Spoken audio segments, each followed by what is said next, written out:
19, well, I'm not exactly sure. When did you go to Kaiser? Was that in 1980s or?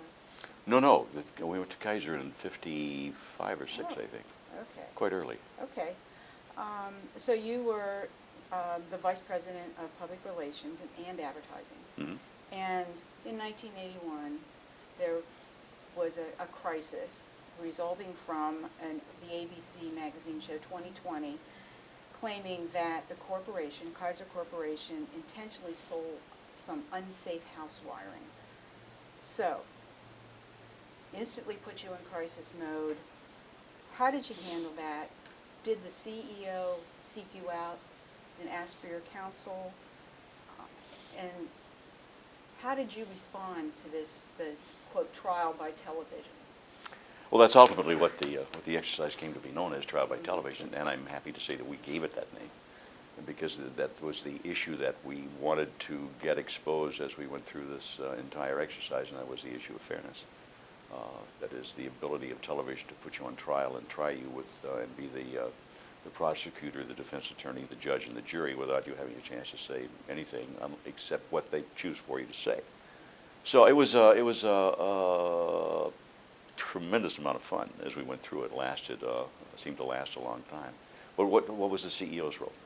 The show played on a Tuesday or a Thursday night about 10 o'clock. The CEO I was working for, one of the world's great CEOs, I think, and a great fellow, Cornell Meyer, had a habit of coming in to work every morning about 5:30, which meant that all the people who reported to him got to work about that time.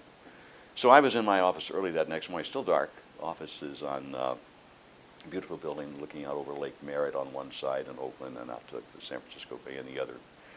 Sun's just coming up. It's a beautiful morning developing in Cornell. I'm in my office. Cornell walks into my office and says, "Did you see that show last night?" And I said, "Yes, sir." And he said, "We're not going to stand for that. What are you going to do about it?" And so from there, we stepped back and developed a pretty aggressive program which upset most of the people in our industry at the time. The theory at that point was that you don't pick fights with people who buy their ink by the barrel. We didn't care about that. Cornell's concern basically was how our own people would react to these charges that we were doing this heinous sort of thing, putting a product on the market that was unsafe and from which people died. And his essential concern was the concerns of our own people.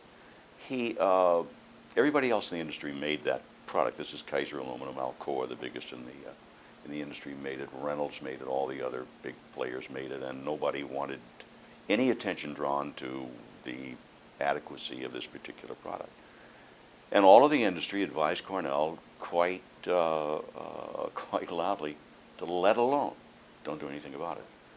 And Cornell's reaction was, no, we're not. We're going to take it on. So we took it on, and we took it on about as aggressively as you can do. We brought suit against ABC under the fairness doctrine. Cornell and I, the two of us, undertook a speaking program across the country, going to practically any venue that would entertain us, and that ranged from the Economic Club of Chicago to the Kiwanis Club of Virginia. But over the course of that year, we must have done 100, 125 speeches or so between the two of us, taking the message out directly. Worked very aggressively with our members in the House and the Senate, again on this issue of the fairness doctrine, insisting that ABC give us unedited response time in prime time, in the same time span same time period in which they had made these accusations against us. That had never happened before, and of course no network was going to relinquish unedited response time. We made enough noise, and I guess did our job effectively enough that ultimately ABC did give us unedited response time in primetime TV. Ted Koppel handled the show. We put the manager of that division up to deliver our response unedited on primetime TV, and ABC insisted though that Geraldo Rivera was the reporter on that piece. they insisted that Geraldo be able to come on and challenge our person who happened to be, the fellow's name was Steve, on the show. And so we prepared Steve. It's been a lot of time, as people do, walking through Q&A and role-playing as he got ready for that confrontation with Geraldo, but Koppel handled the interview and did it just beautifully. And the result was that after the show played, we did some polling. But in any event, the reaction seemed to be that we had prevailed, that we'd won in that argument. So we got the unedited response time at primetime TV, and I'm happy to say that ABC continued that show for at least a year, offering, we were off it, of course, but offering the opportunity to others who felt that they had been unfairly tried on television to come on and give their point of view. And as I say, we found out something very interesting, I think. We made this a whole issue, I started to say made it spin. I didn't want to say that. We based this issue on the issue of fairness, that it just wasn't fair that power that television has can come in and accuse you of something and you not have the chance to present your own defense other than through them. Just wasn't fair at all. So it was the issue of fairness. And it turns out that the issue of fairness basically is a pretty popular idea with the American public. And ABC saw that because they were getting a lot of calls and letters and pressure generally about this whole issue of trial by television. So ultimately, we got the time, and we had a lot of fun doing it, and it turned out to be sort of a case study at the time.